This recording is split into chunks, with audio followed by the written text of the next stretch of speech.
सभी YouTube family को मेरी तरफ से प्यार भरा नमस्ते। आप सभी लोगों के लिए बहुत सुंदर कहानी लाई हूँ। कहानी है एक ईमानदार और दयालु चोर की। तो कहानी पूरी सुने। पुराने ज़माने में रोहतासगढ़ में कन्हैया नाम का एक किसान था, जिसके पास बहुत थोड़ी सी ज़मीन थी, जिसकी फसल से उसके परिवार की गुजर बसर नहीं होती थी। इसलिए घर चलाने के लिए वह अक्सर चोरियां भी करता था। वह एक शातिर चोर था, लेकिन उसने अपने नगर में कभी किसी घर में चोरी नहीं की थी।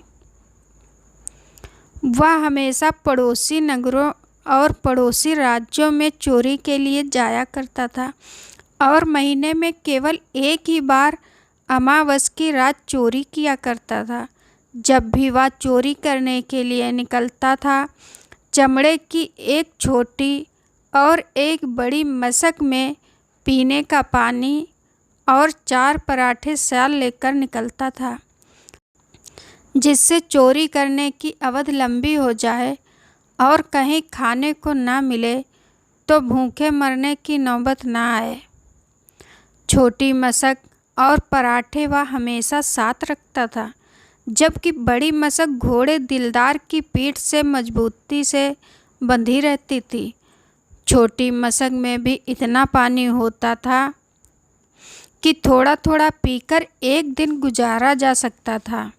एक अमावस के दिन वह शाम को ही अपने घोड़े दिलदार पर सवार हो किसी दूर के गांव या शहर में चोरी के ख्याल से निकलता है। रात होने तक वह एक छुटमुलपुर नामक गांव में पहुंच गया। गांव में चारों तरफ सन्नाटा था। कन्हैया ने अपने घोड़े को एक सुरक्षित स्थान पर छोड़ दिया।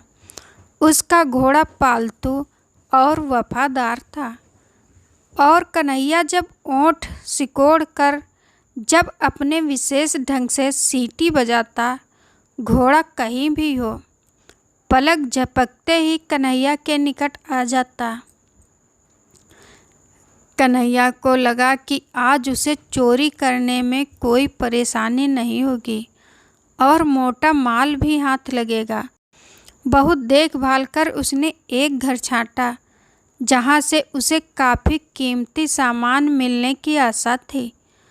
उसने चारों ओर से घर का निरीक्षण किया, फिर एक स्थान से दीवार लांघकर घर में घुसने का इरादा किया, लेकिन एक बार फिर एक तरफ का निरीक्षण करने के उद्देश्य से घर के सामने आया ही था।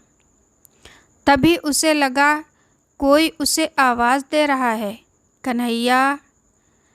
तभी वातावरण में तेज हवाएं चलने से कन्हैया को लगा कि उस मकान का मुख्य द्वार हिला है।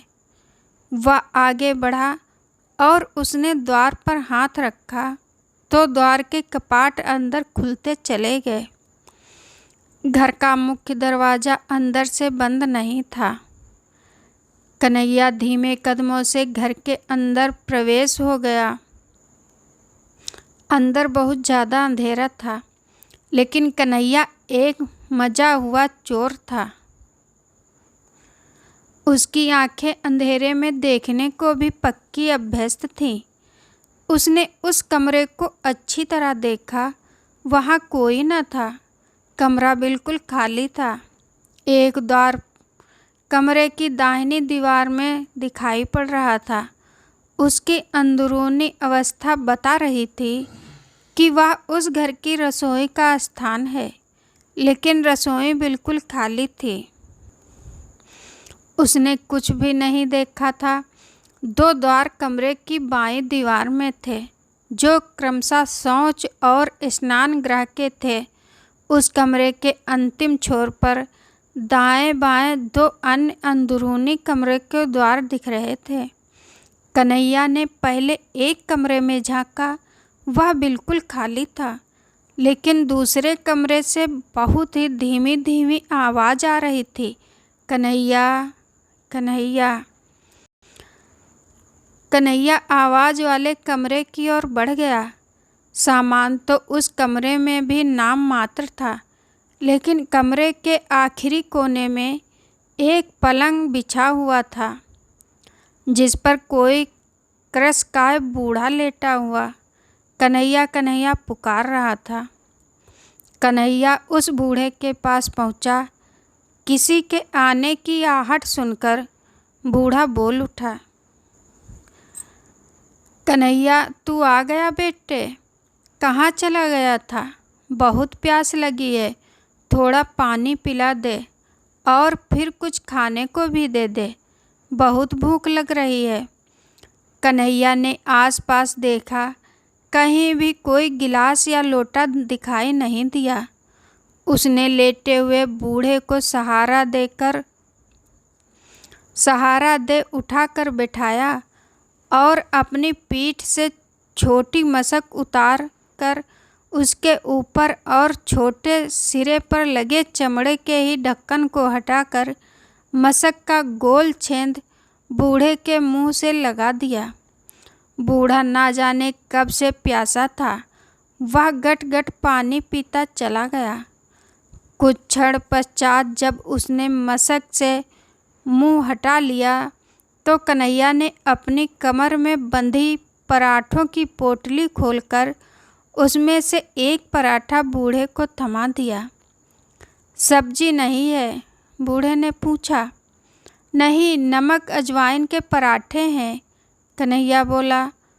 उसकी आवाज़ सुनते ही बूढ़ा पराठा मुंह तक ले जाते जाते रुक गया। कौन हो तुम? तुम तो मेरे बेटे कन्हैया नहीं हो, बूढ़े ने कहा। नहीं, मैं तुम्हारा बेटा नहीं हूँ, लेकिन संयोगवश मेरा नाम भी कन्हैया है, कन्हैया ने कहा। तुम कौन हो और मेरे घर में क्या कर रहे हो? बूढ़े ने पूछा। मैं एक चोर हूँ और आपके घर में चोरी करने के लिए आया था, लेकिन घर तो शायद पूरी तरह से खाली है, कन्हैया ने कहा। क्या कहते हो? घर खाली है? तो क्या सब लोग प्लेग के डर से घर खाली करके दूसरे गांव में भाग गए, मुझे अकेला छोड़ गए मरने के लिए? लेकिन मुझे तो केवल साधारण बुखार हुआ था, बूढ़ा लगभग आश्चर्य प्रकट कर चिल्लाता हुआ बोला। मुझे नहीं पता, लेकिन घर में कोई नहीं है, कन्हैया ने कहा। हे भगवान, मेरा बेटा, बहू, पोता पोती सब मुझे मरने के लिए छोड़कर भाग गए, बूढ़ा रोने लगा। माफ़ करना चचा, मैं यहाँ चोरी करने आया था, लेकिन अब जबकि मुझे मालूम है कि मुझे आपके घर से कुछ नहीं मिलना, मेरा इस घर में रुकना व्यर्थ है। यदि आपको कोई और कष्ट है तो मुझे बताइए, मेरे लिए संभव हुआ तो मैं आपकी मदद अवश्य करूँगा, अन्यथा हाथ जोड़कर विदा चाहूँगा। कन्हैया ने हाथ जोड़कर उस बूढ़े से कहा और वहाँ से जाने का उपक्रम किया। नहीं, रुको, मत जाओ, ठहरो। बूढ़े ने उसका हाथ थाम लिया और बोला, मुझे तुम अपने साथ ले चलो। कैसी बातें करते हो चचा?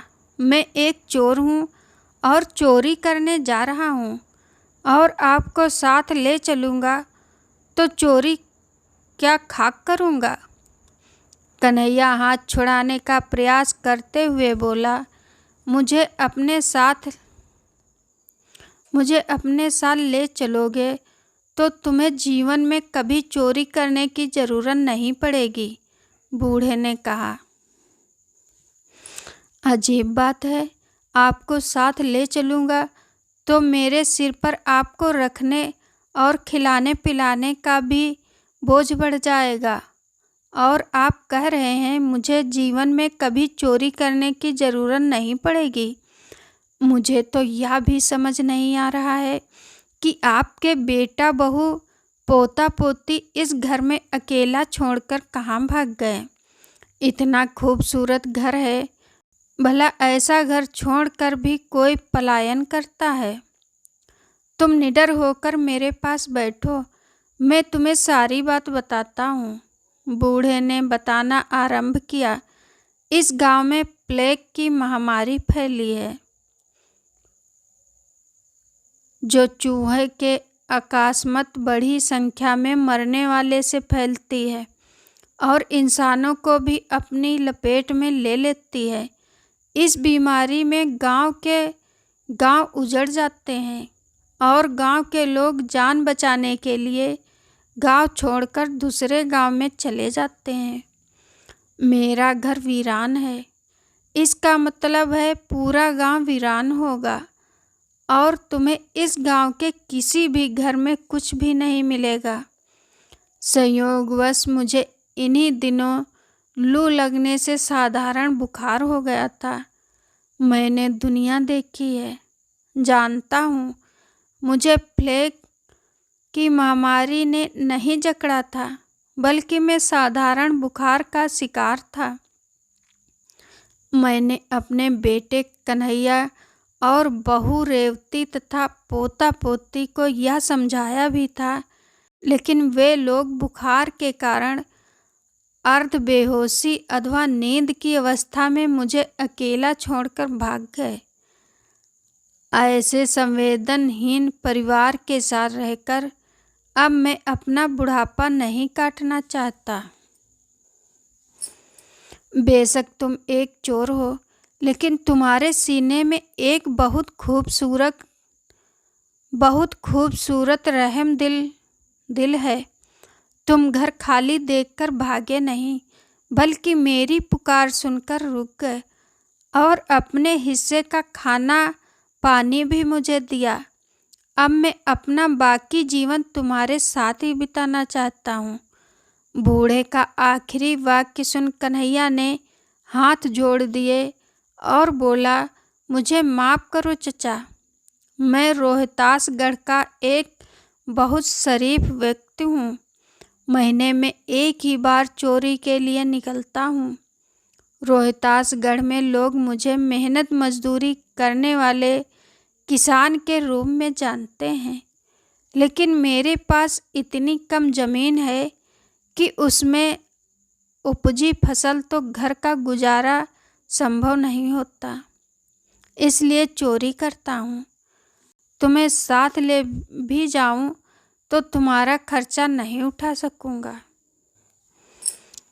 मेरा खर्चा उठाने की तुम्हें कोई ज़रूरत नहीं पड़ेगी, बल्कि मैं तुम्हें इतना धन दूंगा कि तुम्हें फिर कभी चोरी करने की आवश्यकता ही नहीं पड़ेगी। बूढ़े ने कहा, आपकी बात मेरी समझ में नहीं आई चचा। आपका घर खाली नजर आ रहा है, यहाँ रुपया थैला जेवर कुछ भी नहीं है। आप मुझे कहाँ से कुछ देंगे? कन्हैया बूढ़े की बातों से कुछ खिन्न सा होकर बोला। बूढ़ा मुस्कुराया। तुमने कभी कोबरा चोर का नाम सुना है? कोबरा चोर? कन्हैया याद करते हुए बोला, ऐसे एक चोर की 25-30 साल पहले बड़ी धूम थी। सुना था वह जहाँ भी चोरी के लिए जाता अपने साथ एक कोबरा नांग को लेकर जाता था। हाँ, वह नांग मेरा पालतू नांग था, जिससे डरकर लोग घर से तितर बितर हो जाते थे और मैं आराम से चोरियां कर लेता था। कोबरा नांग से डरकर भागे लोग कभी मेरा चेहरा भी नहीं देख पाए, इसलिए मैं कभी पकड़ा नहीं गया। बूढ़े ने कहा, आप एक चोर थे। कन्हैया ने अविश्वास से बूढ़े को देखा। हाँ, मेरा असली नाम भोला राम है और अपने गांव में बहुत भोला भाला आदमी समझा जाता हूँ, लेकिन जवानी में मैंने बेशुमार चोरियाँ की और बेपनाह दौलत इकट्ठा की। लेकिन मेरी एक आदत थी, जब भी मैं चोरी करता था चोरी का आधा माल अपने एक गुप्त अड्डे पर छिपा देता था और केवल आधा ही माल घर पर लाता था। दरअसल ऐसा मैं इसलिए करता था कि कभी मेरा बेटा मेरे प्रति अपनी जिम्मेदारी भूल जाए तो मुझे धन दौलत और रोटी पानी का मोहताज ना होना पड़े। और आज वो दिन आ गया है। मैं अपना सारा धन तुम्हारे हवाले कर दूंगा। उससे तुम सैकड़ों एकड़ जमीन खरीद कर ढेरों नौकर चाकर रखकर खेती कर सकोगे। फिर तुम्हें कभी भी चोरी करने की आवश्यकता महसूस नहीं होगी। कन्हैया ने अपने बचपन में कोबरा चोर की बहुत सी कहानियाँ सुनी थीं, इसलिए वह भोला राम पर अविश्वास नहीं कर सका। भोला राम कन्हैया को छुटमलपुर के नज़दीक जंगल की एक गुफा में ले गया, जहाँ उसने ज़मीन में बहुत सारा धन गाड़ रखा था। भोला राम ने कन्हैया के साथ खुदाई करके वह सारा धन निकाल लिया और फिर वह धन भोला राम ने कन्हैया के हवाले कर दिया। धन इतना ज़्यादा था कि बहुत जल्दी ही कन्हैया ने सैकड़ों एकड़ ज़मीन खरीद ली और उस पर खेती करके आराम से दिन व्यतीत करने लगा। भोला राम को कन्हैया के बच्चे दादाजी का सामान देने लगे और अच्छा खाने पीने से बूढ़े भोला राम की सेहत इतनी अच्छी हो गई कि वह कन्हैया के पालतू घोड़े दिलदार पर दिन भर सैर करता रहता था और रात को कन्हैया के बच्चों को कहानियाँ सुनाया करता था। आप कुछ भी काम करते हो, दूसरों के प्रति दया की भावना और इंसानियत कभी नहीं भूलनी चाहिए। अशक्त और बीमार व्यक्ति की सेवा करने से कभी मुंह नहीं मोड़ना चाहिए। ना जाने कब आपकी कौन सी अच्छाई आपका भाग्य बदल दे। प्यारे दोस्तों, आप सभी लोगों को ये कहानी कैसी लगी? अगर पसंद आई हो तो प्लीज़ कमेंट, लाइक, शेयर ज़रूर करें। धन्यवाद।